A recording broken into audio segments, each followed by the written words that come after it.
आज हम सबसे पहले आपकी सेहत पर बात करना चाहते हैं, साफ हवा की बात करना चाहते हैं और इसलिए करना चाहते हैं क्योंकि दिवाली गुजरी नहीं कि दिल्ली एनसीआर से लेकर भारत के ज्यादातर हिस्सों में सांसों पर संकट मंडराने लगा है।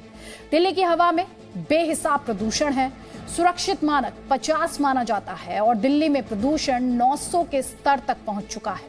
मतलब तकरीबन 20 गुना ज्यादा जहरीली हवा में दिल्ली एनसीआर के लोग सांस ले रहे हैं। और चूंकि ये हाल दिल्ली के दिवाली के अगले दिन की सुबह का है, इसलिए सोशल मीडिया पर बड़ी बहस चल रही है कि दिवाली पर बेतहाशा आतिशबाजी की वजह से, यानी पटाखे जलाए जाने की वजह से, फोड़े जाने की वजह से दिल्ली एनसीआर की हवा जहरीली हो गई है।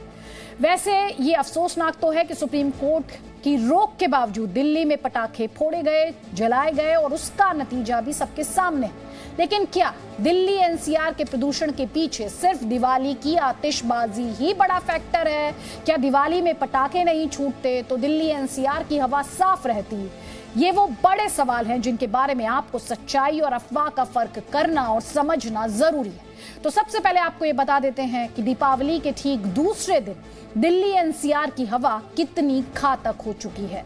सबसे पहले सिर्फ दिल्ली की बात करें तो केंद्रीय प्रदूषण नियंत्रण बोर्ड के आंकड़ों के हिसाब से दिल्ली में औसतन एयर क्वालिटी इंडेक्स करीब 400 के आसपास है, जिसमें पूसा के सेंटर पर 386, ओखला सेंटर पर 999, मंदिर मार्ग सेंटर पर 861 और आनंद विहार सेंटर पर 709 इसे रिकॉर्ड किया गया, मापा गया। मतलब माप का पैमाना पार हो गया, लेकिन दिल्ली में प्रदूषण का स्तर बढ़ता ही गया। यही हालत दिल्ली के आसपास के शहरों यानी एनसीआर में भी रही। दिल्ली के पड़ोसी शहरों की बात करें तो दिल्ली में तो औसतन AQI इंडेक्स 386 के आसपास रहा, जो कि बेहद खराब कैटेगरी में माना जाता है। नोएडा में इसका स्तर 448 मापा गया, जो खराब से भी खराब यानी गंभीर कैटेगरी में माना जाता है। गुरुग्राम में ये 389 के स्तर पर रहा। तो गाजियाबाद की बात करें, वहां 425 के गंभीर स्तर तक ये पहुंच गया।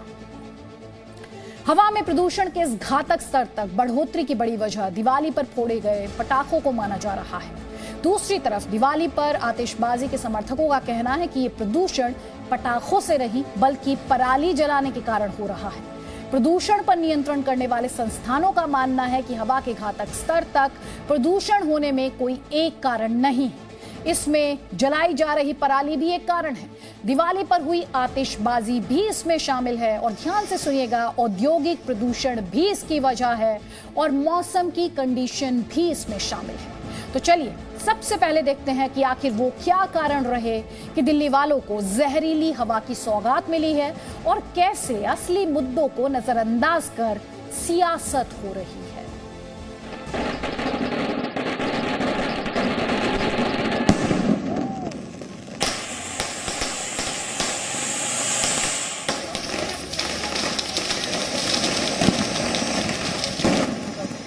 दिवाली पर दिल्ली में खूब पटाखे चले। दिल्ली एनसीआर के आसमान की रौनक देखकर नहीं लग रहा था कि देश के सबसे बड़ी अदालत ने पटाखों पर पाबंदी लगाई हुई है। ऐसे लोगों के अंदर पर्व के उत्साह में प्रदूषण की चिंता गायब थी और दिल्ली की हवा में धुआं बढ़ता जा रहा था।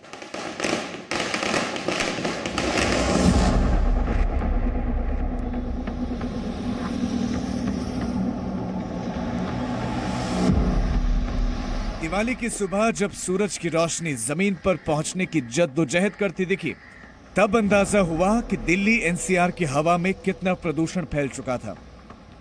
दिल्ली में हवा की गुणवत्ता मापने वाले मीटर अपनी हद पार कर चुके थे। सीजन का यह पहला ऐसा दिन रहा जब दिल्ली की हवा में प्रदूषण जहरीले स्तर तक पहुंच चुका था। दिल्ली में पटाखों पर बैन था, उसके बावजूद भी राजधानी दिल्ली में लोगों ने जमकर पटाखे बजाए, जिसके बाद की स्थिति आपको साफ नजर आ सकती है। PM 2.5 का लेवल जो है, एयर क्वालिटी इंडेक्स जो है वो बहुत ही गंभीर श्रेणी में पहुंच चुका है कि जहां तक आपकी नजर जाएगी वहां तक आपको धुंध ही धुंध नजर आएगी। दिल्ली ही नहीं, दिल्ली से दूर पंजाब के अमृतसर में भी दीपावली की सुबह कुछ अलग नजारे नहीं थे। ये सामने की तस्वीर मैं आपको दिखा रहा हूँ, यहाँ पंजाब, चंडीगढ़, ये सारा इलाका यहीं से दिखाई दे रहा है और अभी ये इलाका बिल्कुल धुंधला सा हो चुका है। ये पूरी जो स्काईलाइन है क्लियर होती है, लेकिन अभी देखेंगे आप कि यहाँ पर काफी ज्यादा जो है स्मोक दिखाई दे रही है, काफी ज्यादा पॉल्यूशन दिखाई दे रहा है, धुआं। वो आप सामने की तस्वीरें दिखाइए थोड़ा सा और घूमकर कि ये देखिए, वो देखिए, वो धुआं अभी भी निकल रहा है। लोग अभी भी जो है लगातार पटाखे जो है वो चला रहे हैं। मतलब ये कि दिवाली की सुबह हवा में प्रदूषण का असर पंजाब से लेकर दिल्ली तक के हर हिस्से में दिख रहा था। इधर दिल्ली की सरकार जो प्रदूषण से लड़ने और प्रदूषण को कम करने का दावा करती है, उसने वाटर स्प्रिंकलर मशीनें लगाकर प्रदूषण के विरुद्ध युद्ध जारी रखा है। दिल्ली में कल दिवाली के में जो आतिशबाजी हुई उसके बाद जो है PM 2.5 का लेवल जो है एयर क्वालिटी इंडेक्स जो है वो बहुत ज्यादा खराब स्थिति में पहुंच गई है, जिसको देखते हुए ये दिल्ली सरकार की PWD के डिपार्टमेंट की तरफ से जो है स्मोक गन इस तरह की जो है वो लगाई गई हैं। कुछ इमूवेबल हैं, यानी कि कुछ जो है वो एक जगह पर लगा दी जाएंगी जिन जिन इलाकों पर पॉल्यूशन का लेवल बहुत ज्यादा है और जहां पर कुछ गाड़ियां भी लगाई गई हैं, जिसके बाद वो गाड़ियां जो है पूरे शहर में मूव करेंगी और जहां जहां पॉल्यूशन का लेवल ज्यादा होगा वहां पर इस तरीके से पानी का छिड़काव किया जाएगा ताकि जो पॉल्यूशन के जो रोल है उसको कंट्रोल किया जा सके। ऐसी मशीनें हवा में पानी के कण छोड़कर दिल्ली का प्रदूषण कितना कम कर पाएंगी ये तो पता नहीं, लेकिन दिल्ली सरकार को लगता है कि वो प्रदूषण से लड़ रहे हैं और बीजेपी के लोग जानबूझकर प्रदूषण फैला रहे हैं। कुछ लोगों ने इंटेंशनली पटाखे जलवाए और जिसके कारण भी आज का AQI स्तर बढ़ा है। प्रदूषण से लड़ने में नाकाम सरकारें बेबुनियाद सियासत जरूर कर लें, लेकिन हवा की गुणवत्ता का पूर्वानुमान करने वाली संस्था SAFAR के मुताबिक दिल्ली की हवा में PM 2.5 के कणों का 36% प्रदूषण कूड़ा और पराली जलाने से पैदा हुआ था और इसमें भी PM 2.5 के प्रदूषण में 25% हिस्सेदारी सिर्फ पराली के धुएं की थी। हालांकि पिछले साल 5 नवंबर को दिल्ली के प्रदूषण में पराली के धुएं का हिस्सा 42% था और 2019 के प्रदूषण में पराली के धुएं की हिस्सेदारी 44% थी। अभी पिछले अक्टूबर के लास्ट वीक में 1000 जगहों पर पराली जलने की घटनाएं हो रही थी। आज 3500 जगहों पर पराली जलने का आंकड़ा नासा के चित्रों से आ रहा है। दिल्ली में दिवाली से पहले ही कूड़े के ढेरों में आग और धुएं की तस्वीरें आई थी।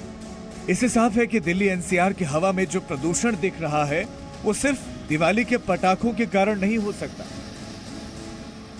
ना विंड है और उसके साथ साथ मॉइस्चर भी ज्यादा है, ठीक है ना। नो विंड एंड मॉइस्चर ज्यादा होता है, स्टेबल एटमॉस्फेयर है, इसके वजह से फॉग और स्मोक कंडीशन बन रहा है। मतलब दिल्ली NCR की हवा में जो प्रदूषण फैला है उसके पीछे मौसम के हालात भी एक कारण है। इस लिहाज से ये कहना वाजिब नहीं होगा कि सिर्फ दिवाली के पटाखों से दिल्ली में प्रदूषण बढ़ गया था। अमृतसर से अमित भारद्वाज, दिल्ली से हरीश झा के साथ ब्यूरो रिपोर्ट, जी मीडिया। प्रदूषण बहुत बड़ी समस्या है और इसे कम करने की जिम्मेदारी हर देशवासी की होनी चाहिए, लेकिन अगर प्रदूषण की आड़ में धार्मिक उत्सवों और सांस्कृतिक परंपराओं पर सेलेक्टिव सवाल खड़े किए जाएं तो फिर उस पर गौर किया जाना चाहिए। क्योंकि दिवाली के बाद दिल्ली में प्रदूषण बढ़ा, ये सच है, लेकिन ये प्रदूषण सिर्फ आतिशबाजी के कारण बढ़ गया, ये ठीक नहीं। क्योंकि नवंबर शुरू होते ही, बल्कि कहें कि अक्टूबर के आखिरी हफ्ते से ही दिल्ली NCR की हवा में प्रदूषण का स्तर बढ़ने लगा था। तब पटाखे नहीं जलाए गए थे और ना ही दिवाली आई थी, और तब से जो आंकड़े आ रहे थे वो दिल्ली NCR की हवा में पोल्यूशन के खतरे की ओर संकेत कर रहे थे। क्योंकि दिल्ली में, ध्यान से सुनिए, 3 नवंबर को AQI 314, 4 नवंबर को AQI 382 और 5 नवंबर को ये AQI 386 हुआ। मतलब प्रदूषण का औसत स्तर लगातार बढ़ता जा रहा था, जिसमें दिवाली के पहले ही बड़ी बढ़ोतरी हो चुकी थी। वैसे ही नोएडा में 3 नवंबर को AQI 327, 4 नवंबर को AQI 404 और 5 नवंबर को ये AQI 448 हो गया। गुरुग्राम की बात करें तो 3 नवंबर को AQI 330, 4 नवंबर को AQI 395 और 5 नवंबर को ये AQI 389, यानी बहुत खराब कैटेगरी में। गाजियाबाद में 3 नवंबर को AQI 353, 4 नवंबर को AQI 419 और 5 नवंबर को यही AQI 425 हो गया। इन आंकड़ों से पता चलता है कि दिवाली से एक दिन पहले ही दिल्ली NCR की हवा में प्रदूषण का स्तर बहुत खराब से गंभीर तक के स्तर तक पहुंच रहा था। इसी बीच दिवाली पर जो पटाखे जले उसने हवा की हालत को और खराब कर दिया।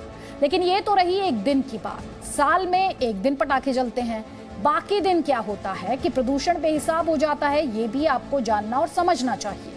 हवा में प्रदूषण के कई कारण हैं, जैसे गाड़ियों के धुएं की वजह से 30% प्रदूषण होता है, धूल मिट्टी से 20%, कारखाने की गंदगी के कारण 15% प्रदूषण होता है, खुले में कचरा और पराली जलाने से 15% प्रदूषण होता है, वहीं डीजल जनरेटर की वजह से 10% पोल्यूशन होता है, पावर प्लांट के कारण भी 5% प्रदूषण होता है। लेकिन प्रदूषण का ठीकरा किस पर फोड़ा जाएगा? तो जवाब हम और आप जानते हैं, दिवाली पर हुई आतिशबाजी पर। प्रदूषण रोकने में सामूहिक नाकामी है और इसे छिपाने के लिए एक सुलभ मौका तलाश लिया जाता है और सारा कसूर पटाखे और पटाखा चलाने वालों के सिर मढ़ दिया जाता है। लेकिन क्या आपने चीन की तस्वीरें देखी हैं? वहां 100-200 मीटर देखना भी मुश्किल है। चीन के शहर दर शहर बंद किए जा रहे हैं, हाईवेज बंद किए गए हैं, स्कूल के ग्राउंड्स की एक्टिविटी बंद की गई है, इंडस्ट्रियल यूनिट्स को बंद किया गया है। सवाल ये, क्या चीन में भी दिवाली मनाई गई थी? क्या चीन में भी बेतहाशा पटाखे जलाए गए थे? वहां तो पटाखे चले ही नहीं, लेकिन प्रदूषण ऐसा बढ़ा कि चीन में कामकाज ठप दिख रहा है। ये चीन के शहर की तस्वीर है। प्रदूषण की ये हालत है कि 100-200 मीटर की गगनचुंबी इमारतें भी ठीक से नजर नहीं आ रही। शहर के अंदर गतिविधियां चालू दिख रही हैं, लेकिन प्रदूषण के मारे चीन के उत्तरी इलाकों में कामकाज करना भी मुश्किल हो गया है। उत्तरी चीन के शहरों में गहरा स्मॉग है। चीन में फैक्ट्रियां बंद करनी पड़ी, ओपन कंस्ट्रक्शन बंद करने पड़े, हाईवे बंद करने पड़े, स्कूल के प्लेग्राउंड्स बंद करने पड़े, क्योंकि हवा जहरीली हो चुकी है। बीजिंग से लेकर शंघाई तक और तियानजिन से लेकर हार्बिन जैसे शहरों में पोल्यूशन का लेवल बेहिसाब है।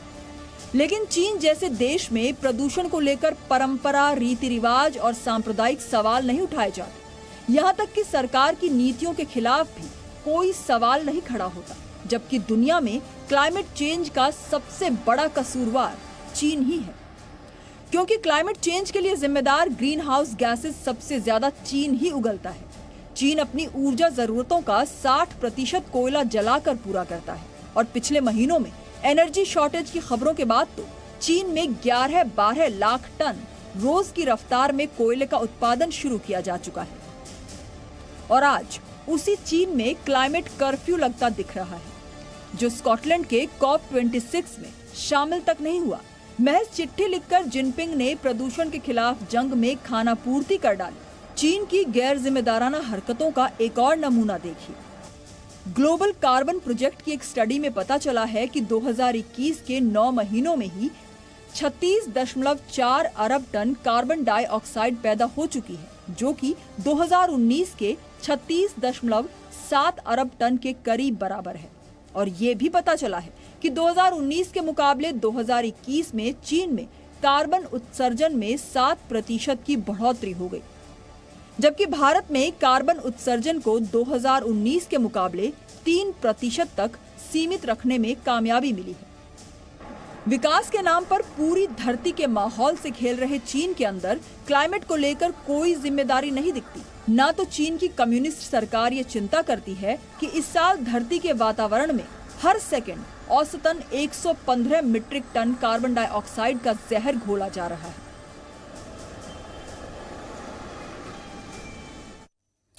औदेशित ब्रेकिंग का वक्त हो गया। आपको बता दें, आर्यन ड्रग्स केस से हटाए जाने के बाद समीर वानखेड़े का बयान आया है। उन्होंने कहा कि वो इस केस के इन्वेस्टिगेटिंग ऑफिसर आईओ थे ही नहीं। उन्होंने कहा कि सेंट्रल एजेंसी से केस की जांच की मांग की थी उन्होंने। और आपको हम ये भी बता दें, मुंबई एनसीबी के जोनल डायरेक्टर वो बने रहेंगे।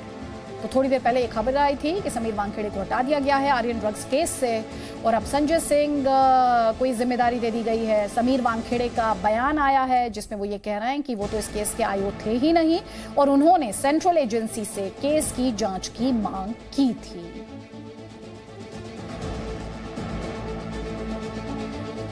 उससे पहले समीर वानखेड़े और नवाब मलिक के बीच जिस तरीके से आरोपों प्रत्यारोपों का एक लंबा दौर चला, महाराष्ट्र की सियासत गरमाई। मुंबई ड्रग्स केस को लेकर नवाब मलिक ने समीर वानखेड़े की विश्वसनीयता पर तरह तरह के सवाल खड़े किए, आरोप लगाए, उनके धर्म से लेकर उनके जाति प्रमाण पत्र और इतना ही नहीं उनके कपड़ों और उनकी घड़ी तक पर सवाल खड़े कर दिए थे नवाब मलिक ने। थोड़ी देर पहले नवाब मलिक द्वारा ट्वीट भी किया गया, उन्होंने कहा 5 केसेस से हटाया गया है और सिस्टम को और दुरुस्त करने की जरूरत है। Presenting B News app available on Google Play and App Store. Download it now.